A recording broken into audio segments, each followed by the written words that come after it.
Nah, di sini poin paling penting dari pelaporan pajak transaksi saham yang kita lakukan dengan menggunakan banyak sekuritas. Ya. Jadi bukti potongnya itu tentunya dari masing-masing sekuritas. Ini kita pisah ya.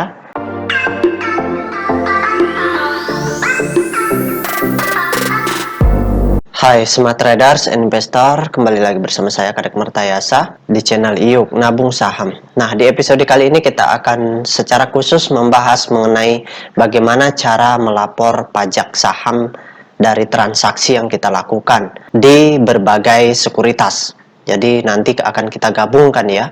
Kebanyakan investor retail atau investor secara umum itu tidak menggunakan satu sekuritas saja, tetapi banyak sekuritas seperti itu. Oke, langsung saja kita buka DJP online ya. Situs pajaknya di sini login Direktorat Jenderal Pajak. Oke, kita klik. Kita tunggu ya. Nah, di sini sudah masuk. Nah, ini kita tutup dulu. Nah, selanjutnya kita masukkan NIK atau NPWP kita. Boleh nomor induk kependudukan atau NPWP, nomor NPWP. Terserah pilih yang mana. Oke, di sini saya kasih masuk. Kemudian kita masukkan kata sandinya. Kemudian kita masukkan captcha-nya. Kemudian kita login. Nah, di sini kita sudah masuk akun, langsung saja kita klik lapor ya. Kemudian setelah itu kita pilih pelaporan dengan menggunakan e-filing atau pengisian di situs web ya. Kita klik e-filing. Nah, setelah kita masuk ke tampilan e-filing ya, maka langsung saja kita buat SPT, klik buat SPT. Nah, selanjutnya di sini kita masuk ke halaman formulir SPT ya. Nah, di sini ada pertanyaannya, apakah Anda menjalankan usaha atau pekerjaan bebas? Jawab tidak.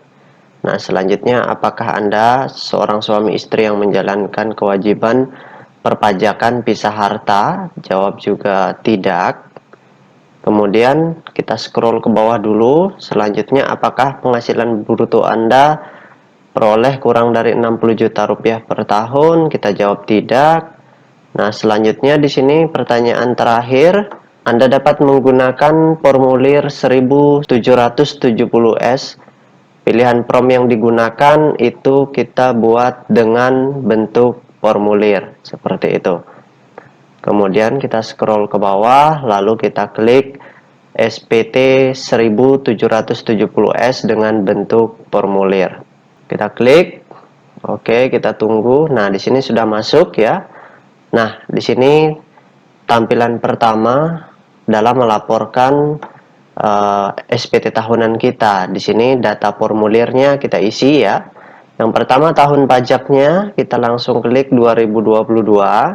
Kemudian status SPT normal pembetulan ke 0 ya. Kemudian kita scroll ke bawah, kita klik selanjutnya. Nah, kita scroll ke bawah lagi, ini bagian A ya.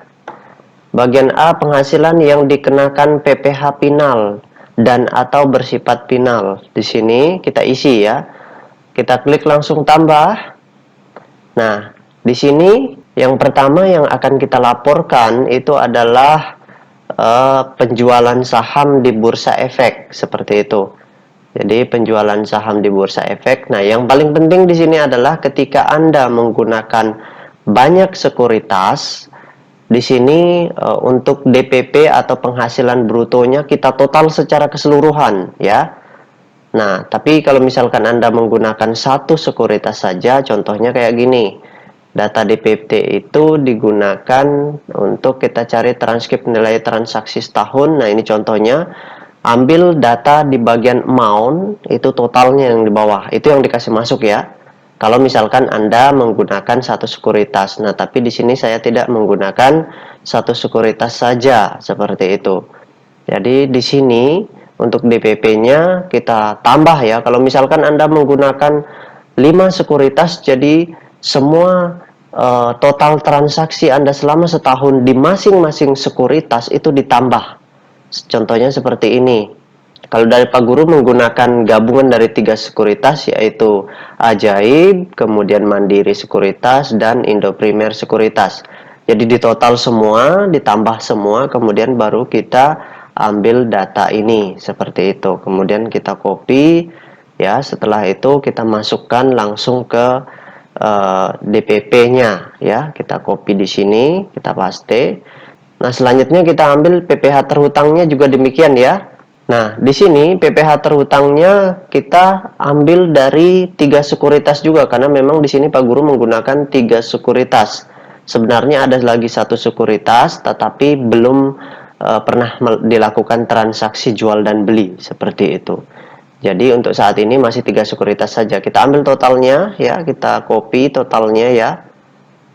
Total transaksinya selama 1 tahun, sekali lagi. Kemudian kita copy, ini totalnya, kita masukkan sebagai PPh terhutangnya, kita paste. Nah, selanjutnya ini kita simpan seperti itu. Nah, sudah ya, untuk penjualan saham di Bursa Efek sudah clear, sudah selesai. Nah, sekarang kita masuk tambah lagi, ya, kalau misalkan kita mau melaporkan yang lain. Nah, di sini kita masuk ke bagian yang kedua, yaitu dividen. Kalau misalkan Anda transaksi selama setahun itu di salah satu akun atau di semua akun itu mendapatkan dividen seperti itu. Kita pilih dividen. Nah, selanjutnya untuk DPP-nya atau penghasilan brutonya, kita masukkan data total dividen yang kita dapat. Kalau misalkan menggunakan satu sekuritas itu caranya seperti ini. Kita ambil yang di amount, ya. Contohnya kita ambil di amount, untuk PPh terhutangnya kita ambil di tax seperti itu. Ini kalau misalkan menggunakan satu sekuritas. Nah, di sini Pak Guru menggunakan satu sekuritas, ya. Kemudian di sini totalnya itu DPP-nya adalah ini, ya. Kita ambil, kita copy. Nah, kita masukkan di DPP atau penghasilan brutonya, kita paste. Nah, kalau rekan-rekan misalkan di sini menggunakan dari 2 sekuritas yang berbeda, kemudian kedua-duanya ada dividen yang didapatkan, berarti ditambah, ya. Berarti menggunakan di sini hanya masuk 2 sekuritas saja. Kalau misalkan ketiga atau keempat sekuritas yang kita gunakan, atau bahkan semua sekuritas yang kita gunakan menghasilkan dividen atau dapat dividen, maka kita masukkan, kita tambahkan seperti itu. Kemudian PPh terhutangnya juga Pak Guru ambil datanya, ya. Kemudian ini di copy, kemudian kita masukkan seperti itu. Nah, kemudian kita paste. Nah, kemudian selanjutnya kita simpan. Oke, dividen sudah, penjualan saham di Bursa Efek sudah. Selanjutnya kita masuk ke kolom B, ya. Nah, selanjutnya kita masuk ke B, harta pada akhir tahun. Kita klik tambah, ya. Nah, selanjutnya di sini hartanya, kode harta. Yang perlu kita laporkan itu, misalkan di sini uang tunai, ya. Kita masukkan uang tunai. Kalau misalkan rekan-rekan itu di akhir tahun di RDN rekan-rekan terdapat uang cash yang belum digunakan untuk membeli saham seperti itu, baik dari semua sekuritas maupun dari satu sekuritas saja seperti itu. Nah, wajib kita laporkan, ya. Nama harta kita pilih, kita klik cash, ya. Kemudian tahun perolehan di sini kita ambil 2022 akhir tahun, ya. Kemudian harga perolehan. Nah, ini harga perolehan kita total semua. Kalau misalkan menggunakan banyak sekuritas, ya, kita total semua. Kalau Pak Guru sendiri di sini untuk uang tunai ada di gabungan dari 3 sekuritas, kita copy, kemudian kita paste, ya.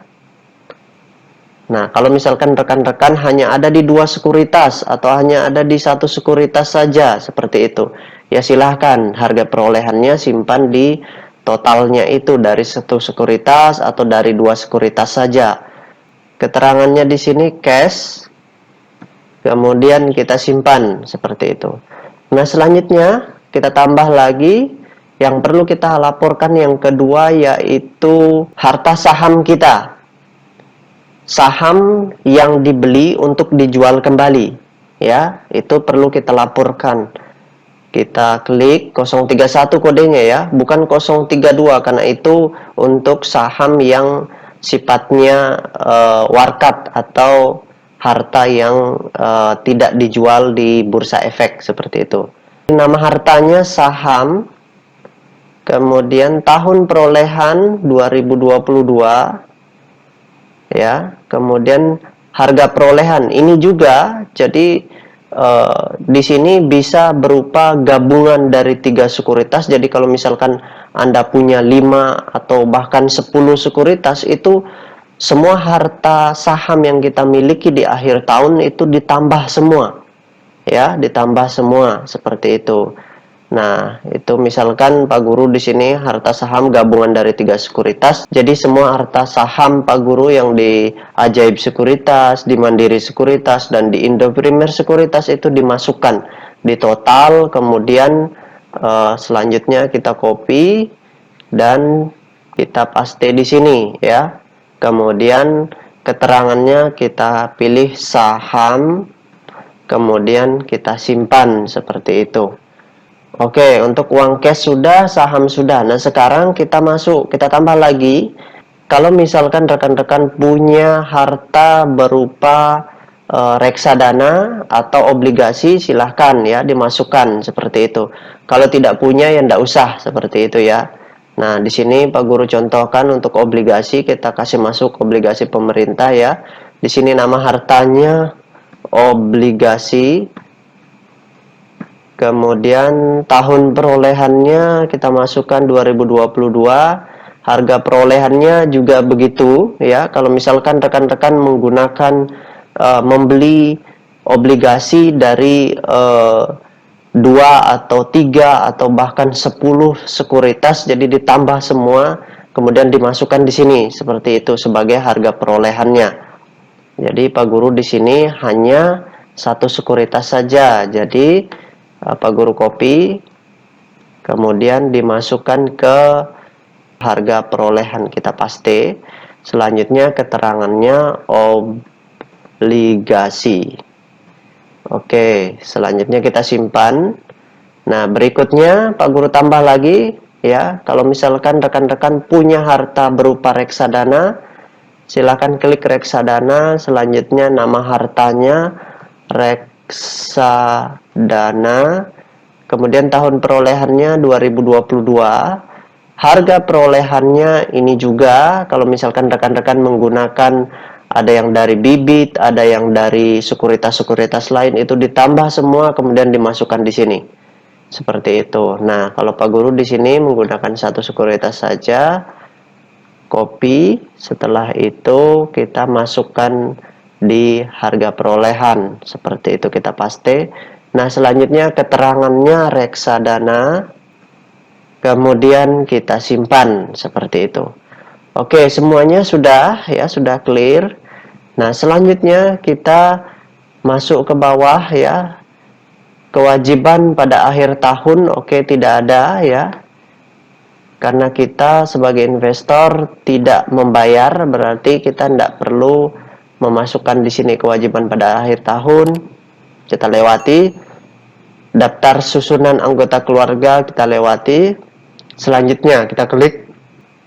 Nah, kita masuk ke lampiran ketiga ya. Di sini bagian A kita lewati ya. Kalau rekan-rekan punya harta-harta yang lain silahkan, kalau tidak ya yang bersifat final nggak usah dimasukkan. Nah, ini juga kita langsung masuk ke bagian C-nya. Nah, selanjutnya kita masuk ke bagian C, daftar potong atau pemungutan PPh oleh pihak lain dan PPh yang ditanggung pemerintah ya. Di sini langsung saja kita klik tambah. Nah, di sini poin penting dari pelaporan pajak transaksi saham yang kita lakukan selama setahun terakhir. Jadi kalau rekan-rekan menggunakan banyak sekuritas, maka masing-masing sekuritas akan dimasukkan sebagai bukti potong ketika sekuritas tersebut digunakan untuk transaksi saham, seperti itu. Nah, langsung saja yang pertama Pak Guru akan masukkan bukti potong dari Mandiri Sekuritas, karena Pak Guru menggunakan 3 sekuritas, yaitu Mandiri, Indo Primer, dan Ajaib. Oke, yang pertama di sini jenis pajaknya Pak Guru kasih masuk PPh 21 ya, atau pasal 21. Kemudian kita masukkan NPWP pemotong. Ini NPWP dari Mandiri Sekuritas. Nah, sekarang kita langsung masukkan NPWP Sekuritas ya, yaitu dari Mandiri Sekuritas yang Pak Guru gunakan. Nah, ini NPWP-nya. Setelah itu nama pemotong atau pemungut. Nah, ini otomatis akan muncul. Kita klik saja. Nah, di sini muncul Mandiri Sekuritas. Nah, kemudian untuk nomor bukti potong kita kasih strip saja atau kasih garis mendatar. Ya, sebenarnya ini SKKPS-nya, nomor SKKPS-nya yang dimasukkan di sini. Tapi kita kasih strip saja, tidak usah repot-repot karena petugas pajak juga sudah tahu seperti itu. Oke, nah terus tanggal bukti potong. Nah, di sini kita klik ya, kita cari tanggal 30 Desember ya, 2022. Seperti itu. Jadi tanggal 31 Desember 2022. Nah, di sini poin paling pentingnya yaitu jumlah PPh yang dipotong atau dipungut. Di sini dikasih 0 ya. Jadi dikasih 0 saja karena pajak yang kita laporkan ya itu sudah dibayarkan. Jadi kita tidak perlu memasukkan jumlah atau angka tertentu di sini, seperti itu. Karena kita sudah bayar, jadi kita hanya perlu laporkan yaitu 0 pelaporannya ya. Oke, kita klik simpan. Nah, selanjutnya yang kedua, Pak Guru ingin laporkan dari Indo Primer. Kita klik tambah, kemudian di sini sama ya, kita masukkan PPh 21. Kemudian NPWP pemotong, kita masukkan NPWP Indo Primer ya. Udah klik, kemudian kita paste, kita masukkan ya. Nah, setelah itu kita masuk ke bagian yang berikutnya, nama pemotong. Ini otomatis sama seperti tadi ya. Kita klik saja, maka langsung akan muncul Indo Primer Sekuritas seperti itu. Kemudian nomor bukti potongnya kita kasih garis strip mendatar. Kemudian tanggal bukti pemotongan atau pemungutan 31 Desember 2022 karena kita ingin melaporkan pajak di tahun 2022 kemarin. Kemudian jumlah PPh yang dipotong atau yang dipungut kita kasih 0 rupiah ya. Seperti itu. Kemudian kita klik simpan. Nah, selanjutnya di sini Pak Guru akan laporkan yang ketiga dari Ajaib Sekuritas. Kita klik tambah. Kemudian jenis pajaknya sama PPh 21, kita klik. Setelah itu kita cari nomor NPWP dari Ajaib Sekuritas. Karena Pak Guru menggunakan Ajaib juga dalam bertransaksi saham. Seperti itu. Nah, setelah itu kita masukkan NPWP-nya ya. Nah, setelah kita masukkan, oke, sudah masuk. Yang berikutnya nama pemotong atau nama pemungut pajak. Tentu di sini ketika kita klik langsung otomatis muncul Ajaib Sekuritas ya. Nah, muncul Ajaib Sekuritas Asia. Nah, kemudian yang berikutnya nomor bukti pemotongan atau pemungutan kita kasih garis mendatar atau straight. Kemudian tanggal bukti pemotongan yang berikutnya ya. Kita klik tanggal 31 Desember ya 2022. Nah, setelah muncul 31 Desember 2022, kemudian yang berikutnya kita masukkan jumlah PPh yang dipotong atau dipungut. Kita masukkan 0 rupiah ya. Kita kasih 0 saja, setelah itu kita klik simpan. Nah, karena Pak Guru menggunakan 3 sekuritas, jadi hanya 3 sekuritas saja untuk daftar potongnya, seperti itu. Kalau rekan-rekan punya 10 sekuritas, berarti 10-10-nya kita masukkan, seperti itu. Nah, selanjutnya kita geser ke bawah, scroll ke bawah, kita klik selanjutnya. Nah, di sini kita masuk ke tampilan induk untuk identitas. Nah, kalau di sini rekan-rekan sudah kawin, klik kawin, kalau belum, klik tidak kawin, seperti itu ya. Nah, selanjutnya kita scroll ke bawah, kita masuk ke dalam kolom pernyataan. Kita klik, kemudian kita centang setuju, kemudian kita klik selanjutnya. Nah, selanjutnya kita sudah sampai di SPT Anda. Jadi, langkah berikutnya kita masuk di sini ke kirim SPT ya. Nah, tapi kita ambil dulu kode verifikasinya, seperti itu. Ya, kita ambil kode verifikasinya, kita klik di sini, nanti akan dikirimkan ke email kita, seperti itu. Kita klik di sini, nanti akan dikirimkan ya, klik di sini. Nah, kita pilih nomor telepon aja atau email, bisa di email saja. Kita klik OK. Nah, kemudian kita cek sukses yes. Kita cek di email kita ya. Kita cek di email kita. Nah, selanjutnya baru kita masukkan kodenya. Nah, di sini Pak Guru sudah dapat kodenya. Masukkan kodenya seperti itu. Kemudian kita kirim SPT seperti itu.